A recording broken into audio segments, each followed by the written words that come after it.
베드로전서 1장 1절로 5절 말씀입니다. 예수 그리스도의 사도 베드로는 본도, 갈라디아, 갑바도기아, 아시아와 비두니아에 흩어진 나그네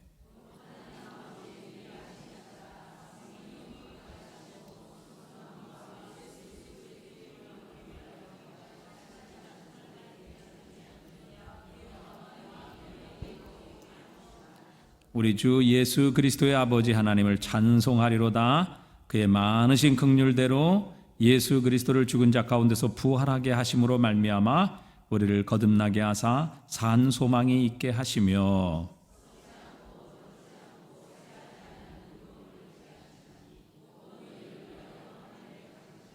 함께 읽습니다. 너희는 말세에 나타내기로 예비하신 구원을 얻기 위하여 믿음으로 말미암아 하나님의 능력으로 보호하심을 받았느니라. 아멘. 1979년 최희준 선생님이라고 하는 그 가수가 이제 하숙생이라고 하는 가요를 이렇게 불렀는데 혹시 알고 계십니까?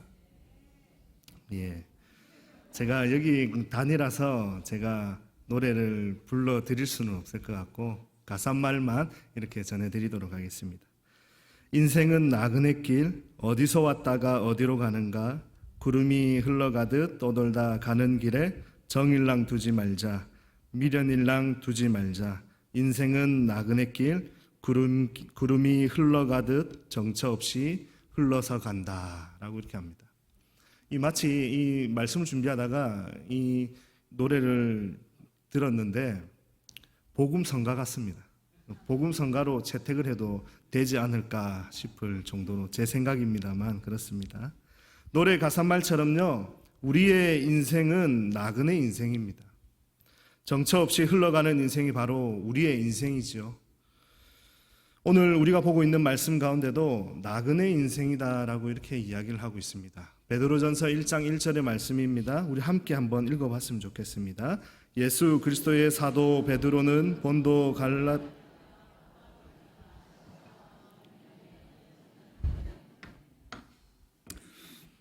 이 나그네다라고 이렇게 이야기를 하고 있습니다. 그런데 여러분, 나그네 인생으로 산다라고 하는 걸 한번 생각해 보셨습니까? 나그네라고 하는 말은 사전적 의미를 찾아보게 되면 고향을 떠나서 먼 곳에 가 있는 사람 혹은 그리고 낯선 곳에서 잠시 머물다가 꽤 먼 길을 가거나 이곳저곳 방황하는 사람을 뜻하는 겁니다. 정처 없이 떠돌아다니는 인생을 바로 나그네 인생이다라고 이렇게 이야기를 하는 거죠.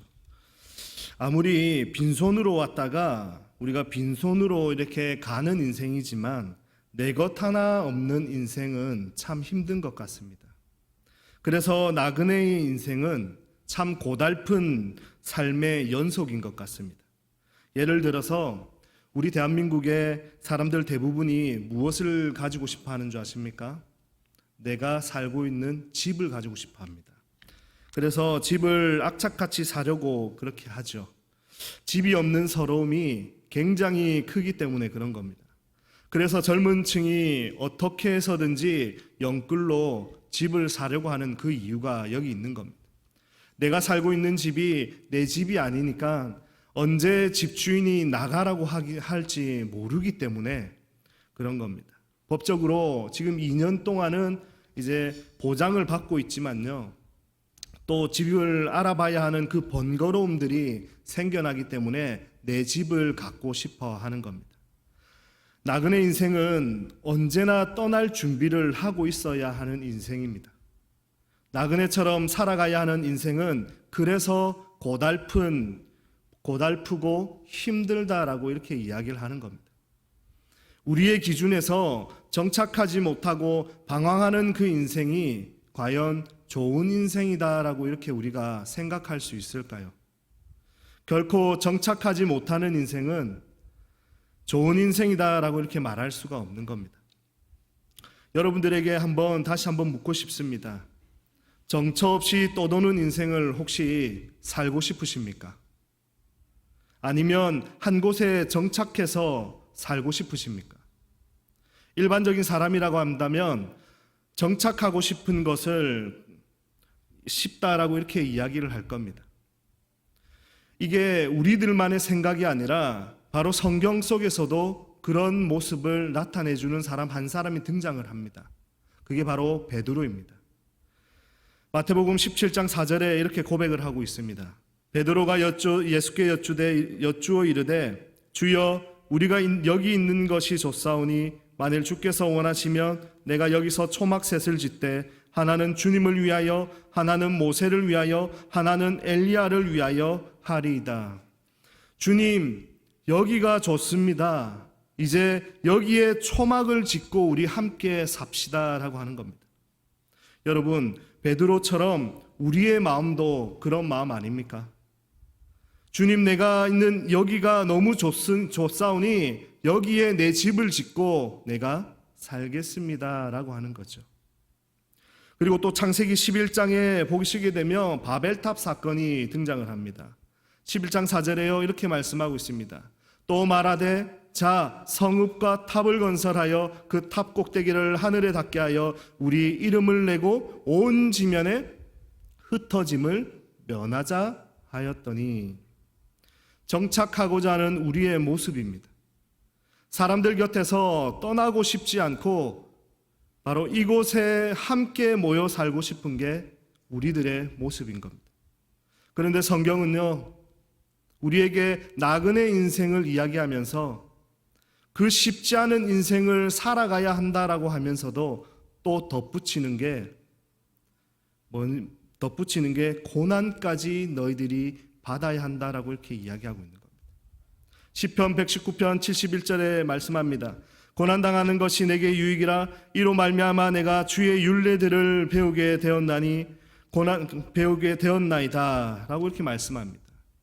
고난당하는 것이요 우리에게 유익이다라고 말씀하고 있습니다. 나그네 인생을 살아가는 것도 모자라서 고난까지 당해야 하는 그런 인생을 우리가 살아가야 한다라고 말씀하고 있습니다. 그리고 베드로전서 4장 13절에 한번 보십시오. 오히려 너희가 그리스도의 고난에 참여하는 것으로 즐거워하라. 이는 그의 영광을 나타내실 때에 너희로 즐거워하고 기뻐하게 하려 함이라. 말씀처럼요, 여러분, 고난이 진짜 여러분들에게 유익이 됩니까? 말씀처럼 여러분들에게 고난이 즐거움이 되고 있으십니까? 고난을 즐길 사람은요 여기에 아무도 없을 겁니다. 고난이라고 하는 이 단어를 사전적 의미를 찾아보게 되면 괴로움과 어려움이 있다라고 하는 뜻을 갖고 있습니다. 괴로움과 어려움을 좋아할 사람 누가 있습니까? 그렇다면 성경은 왜 우리에게 고난이 유익이고 즐거움이다라고 이렇게 이야기하고 있는 걸까요? 고난이 유익이고 즐거움이다라고 하는 것을 알기 위해서는요 고난에 대해서 무엇인지 한번 잠시 살펴봐야 합니다. 고난에도 여러 가지가 있습니다. 첫째는요, 육체적인 고난입니다. 주님은 이상하리 많지 우리 마음을요, 늘 풍선처럼 하늘로만 올라갈 수 있도록 하지 않습니다. 우리의 마음의 그 상태를 늘 하늘에만 있게 하지 않고 밑으로 끌어내리는 것이 바로 우리 주님의 모습입니다. 우리에게 행하시는 모습입니다. 때로 우리 마음 가운데 주님으로 인해서 큰 즐거움과 자부심이 있지만 늘 좌절하게 만드는 연약함도 우리 안에 있다라고 하는 겁니다. 사도 바울을 보시면 여러 육체의 그 고난이 있었습니다. 사도 바울에게도 오로지 즐거움만 있었다면 그의 신앙생활은 즐거움으로 가득 찼다라고만 이렇게 기록하고 있을 겁니다. 그런데 그렇게 하지 않고 있습니다. 사도 바울의 그 고통스러운 상황을 고린도후서 12장 7절에서 이렇게 말씀하고 있습니다. 여러 계시를 받은 것이 지극히 크므로 너무 자만하지 않게 하시려고 내 육체에 가시 곧 사단의 사자를 주셨으니 이는 나를 쳐서 너무 자만하지 않게 하려 하심이라. 사도 바울에게 육체에 가시가 있다라고 이렇게 말씀하고 있습니다. 그래서 바울 역시 하나님께 자신의 육체의 그 고통이 너무 커서 연약한 육체를 고쳐달라고 하나님 앞에 3번씩이나 간구했습니다. 이 육체의 아픔을 너무나도 고통스러워서 사도 바울은 사단의 가시다라고 이렇게 표현할 정도로 아픔을 겪었습니다. 주님은 왜 이렇게 사도 바울에게조차 이런 고난을 주셨을까요? 이런 가시가 없었다면요, 그는 교만할 수밖에 없었을 겁니다. 주님께서 그를 아끼고 사랑하셨고 그를 통해서 영광을 받기를 원하셨기 때문에 그에게 가시를 줄 수밖에 없었다는 겁니다. 여기에서 우리가 한번 생각해 보십시오. 우리의 생각과는요, 정반대입니다. 하나님은 왜 고난을 주셔서 하나님의 영광을 드러나게 하시냐라고 하는 거죠. 고난을 통해서 하나님이 영광을 받는다라고 하는 이야기 혹시 이해가 되십니까? 고난 없이 술술 잘 풀리고 승승장구하는 모습이 있어야지만 하나님께서 영광을 받으실 것 같은데, 왜 하나님께서는 우리의 생각과 다르게 우리의 약함을 가지고 하나님께서 영광을 받으신다라고 이야기하느냐는 겁니다. 그걸 고린도후서 12장 9절 이하에 사도 바울이 고백을 하고 있습니다. 우리 한번 함께 읽어봤으면 좋겠습니다. 나에게 이르시기를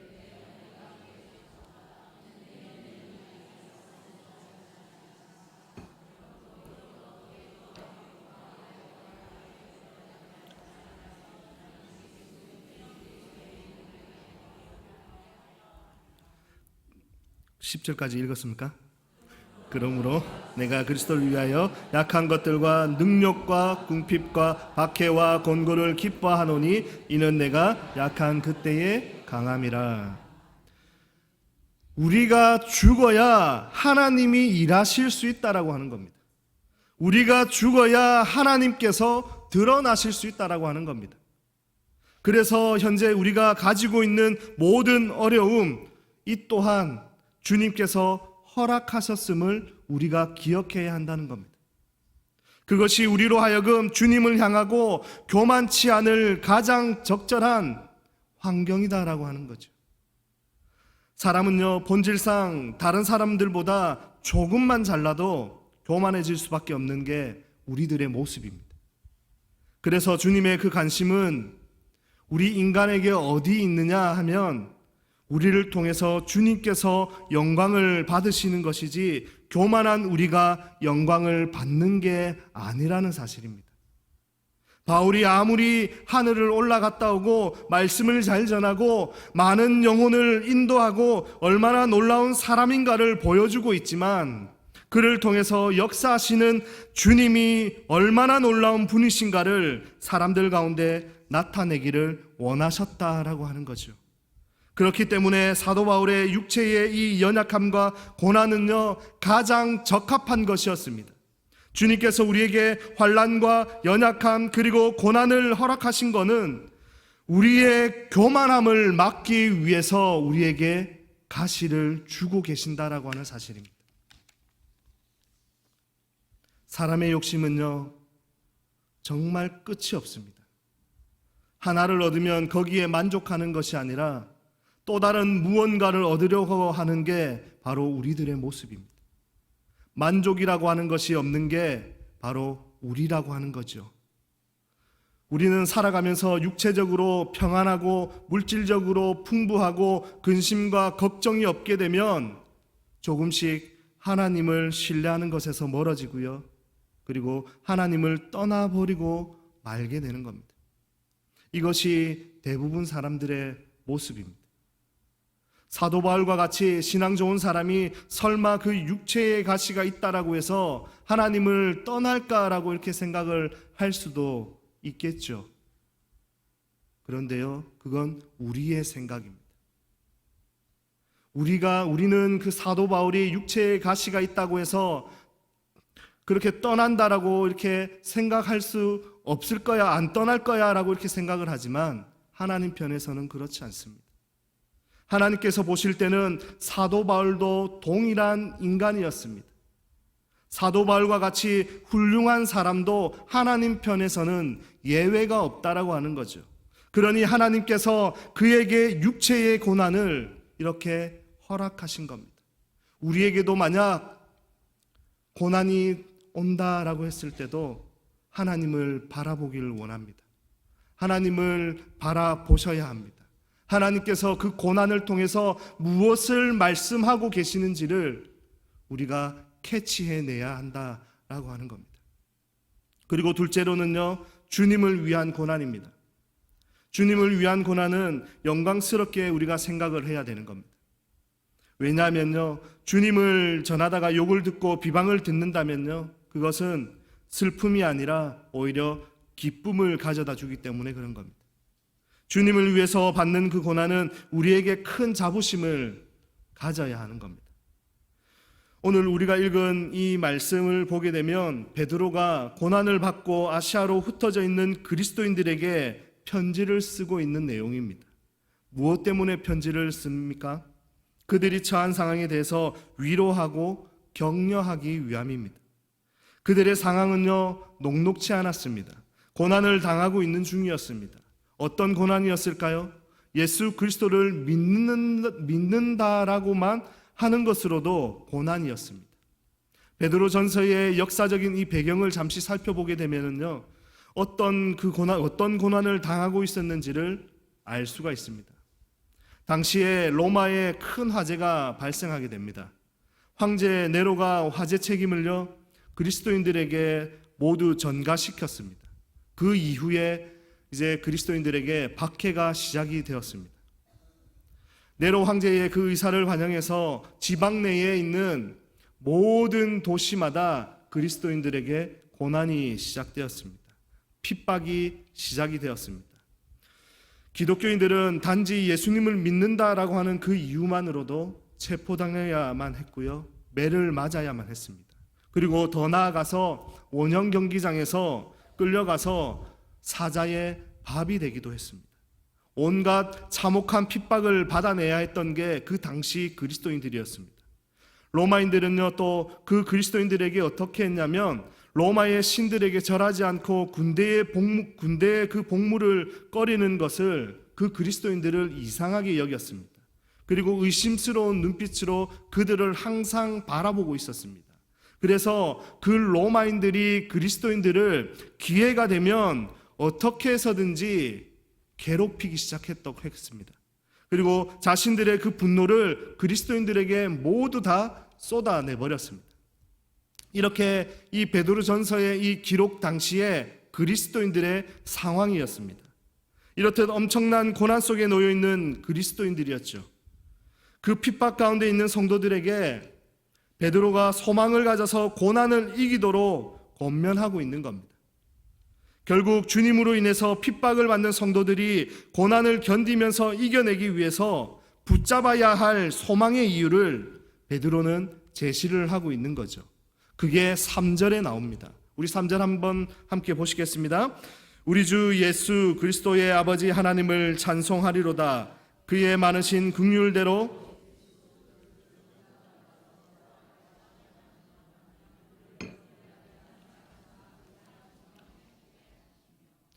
고난과 그 핍박과 서러움 속에서 그들이 믿음으로 극복할 수 있도록 베드로가 무엇을 제시했습니까? 고난 속에 있는 그들에게 무엇을 제시했죠? 3절 후반부에 산 소망이 있기 때문에 너희들의 그 고난을 견딜 수 있다라고 이야기하는 겁니다. 산 소망이 무엇입니까?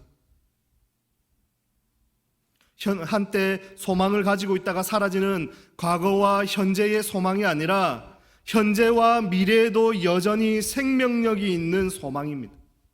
예수 그리스도의 부활하심으로 인해서 그리스도의 하나님 되심을 증거할 뿐만이 아니라 우리가 그리스도 안에서 누리게 되는 영원한 소망을 보여주고 있는 겁니다. 소망하는 것이 있다면요, 어떠한 어려움도 이겨낼 수가 있습니다. 초대교회 교인들이 죽음을 무릅쓰고 신앙을 끝까지 지켜내고 고난을 끝까지 견뎌낼 수 있었던 그 이유가 무엇이었습니까? 산소망, 바로 우리가 갈망하고 고대하는 하늘나라, 즉 천국이 있기 때문인 겁니다. 그 천국에 대해서 1장 4절에서 말씀합니다. 우리 다시 한번 읽었으면 좋겠습니다. 시작. 썩지 않고 더럽지 않고 새하지 아니하는 유업을 있게 하시나니 그 천국을요, 영원히 썩지 않고 더럽지 않고 새하지 않는 곳이다라고 말씀하고 있습니다. 사랑하는 성도 여러분, 혹시 천국을 소망하며 살아가고 계십니까? 우리 삶 가운데 고난이 아무리 무겁고 숨막히는 것이라고 해도, 그것이 아무리 아픈 것이라고 해도 우리 모두는요, 소망을 가져야 합니다. 어떤 소망입니까? 산소망, 천국, 하늘을 갈망하며 우리가 살아가야 하는 겁니다. 하늘나라를 갈망하는 소망, 우리에게 주어진 천국을 소망하며 우리가 살아가야 하는 겁니다. 로마 속담에 소망이 있는 곳에 삶이 있다라고 하는 말이 있습니다. 우리가 이 세상에서 살아가고 있는 삶의 그 원동력은 바로 소망이 있기 때문이다라고 하는 겁니다. 사랑하는 성도 여러분, 현재 많은 그리스도인들이 천국을 소망하는 삶을 살지 않습니다. 왜 그런지 아십니까? 이 땅의 모든 것이 다 갖추어져 있기 때문에 그런 겁니다. 천국이 보잘것없는 것처럼 생각하면서 우리가 살아가고 있기 때문에 그런 겁니다. 그런데 여러분, 우리의 믿음 생활은 하늘을 바라보며 천국을 소망하며 살아가는 삶만이 너무 귀중한 참 소망의 삶이라고 생각합니다. 천국을 소망하면 현실의 무책임한 삶을 사는 것 아닌가라고 하는 그런 논리를 펼칠 수도 있습니다. 현실에 무책임하자라고 하는 말이 아니라 현실에 우리가 너무 집착하지 말고 살자라고 하는 겁니다. 이 땅의 것에 너무 집착을 하다 보니까 중요한 것을 잃어버리면서 우리가 살아가고 있는 것 아닌지 스스로를 우리 한번 돌아보시자라고 하는 겁니다. 믿음의 선배들은 모두 하늘을 바라보면서 천국을 소망하며 살았습니다. 믿음의 사람들은 모두 땅에서는 외국인과 나그네로 살면서 이 땅의 것에 집착하지 않는 삶을 살았습니다. 하늘에 있는 본향을 바라보면서 그곳을 소망하면서 살았던 것이 바로 우리 믿음의 선배들이었습니다. 우리에게 너무나도 잘 알려진 사랑의 원자탄이라고 하는 손양원 목사님, 너무나도 잘 알고 계시지 않습니까? 목사님의 삶은요, 종말과 천국 신앙에 의해서 지배된 소망의 삶이었다라고 해도 과언이 아닙니다. 목사님이 일제치하에 있을 당시에 신사참배를 반대함으로 인해서 투옥되었던 일이 있었습니다. 그때 사모님과 주고받았던 그 내용이 찬송가 541장입니다. 우리 한번 찬송가 541장 한번 펴서 한번 제가 읽어드리도록 하겠습니다. 꽃피는 봄날에만 주사랑 있음인가? 땀을 쏟는 염전에도 주사랑 여전하며 열매 맺는 가을에만 주 은혜 있음인가? 추운 겨울 줄일 때도 주 위로 더할 것은 솔로몬 부귀보다 욥 고난 더 귀하고 솔로몬 지혜보다 욥 인내 아름답다. 이 세상의 부귀 영화 유혹의 손길대나 고생 중 인내함은 최후 승리 이룩하네. 세상 권력 등에 업고 믿는 자를 핍박하는 어리석은 사람들아, 회개하고 돌아오라. 우상의 힘 며칠 가며 인간의 힘 며칠 가나 하나님의 심판날에 견디지 못하리라. 저 천국 바라보니 이 세상은 나그네 길, 죽음을 피하라고 나의 갈 길 막지 마라. 내게 맡긴 양을 위해 나의 결에 평화 위에 우리 주님 가신 길을 충성으로 따르리라. 목사님께서요, 투옥 생활을 어떻게 견뎌낼 수 있었는지를 이 편지의 내용에 담겨 있습니다. 어떻게 견디며 이겨내실 수 있었을까요? 저 천국 바라보니 이 세상은 나그네 길, 죽음을 피하라고 나의 갈 길 막지 마라. 저 천성 바라보니 그 모진 고난과 그 역경을 이겨낼 수 있었다는 겁니다. 우리 사랑하는 성도 여러분, 우리의 고난으로 인해서 절망과 눈물로 기도를 시작할지라도요, 결국은 기쁨과 찬송과 소망을 얻게 될 줄 믿습니다. 고난이 올 때 두려워하지 마십시오. 고난이 올 때 믿음의 선배들이 바라봤던 그곳 천국을 우리 모두 소망하며 사십시다. 천국을 소망할 때 어떤 고난도 힘듦도 모두 이겨낼 수 있을 거라 저는 믿습니다. 믿음의 선배들 모두 나그네 인생을 사셨습니다. 나그네 인생은요, 고단한 인생길이 될 수밖에 없습니다. 고난의 그 여정이 펼쳐질 수밖에 없습니다. 거대한 폭풍과 우리를 덮칠 수도 있습니다. 고난의 여정이 힘든 여정이 될 수도 있습니다. 때로 지칠 수도 있고요, 낭망하고 손을 놓아버리고 싶을 정도로 그냥 포기하고 싶을 때도 있을 겁니다. 여러분, 끝까지 주님 손 놓지 마시고 우리가 가야 할 저 천국을 소망하며 그곳을 바라보며 믿음으로 끝까지 우리 함께 이겨내십시다. 주님 손 꼭 붙잡고 믿음의 여정에 그 힘을 내시는 우리 사랑하는 성도님들 되기를 주의 이름으로 축원드립니다.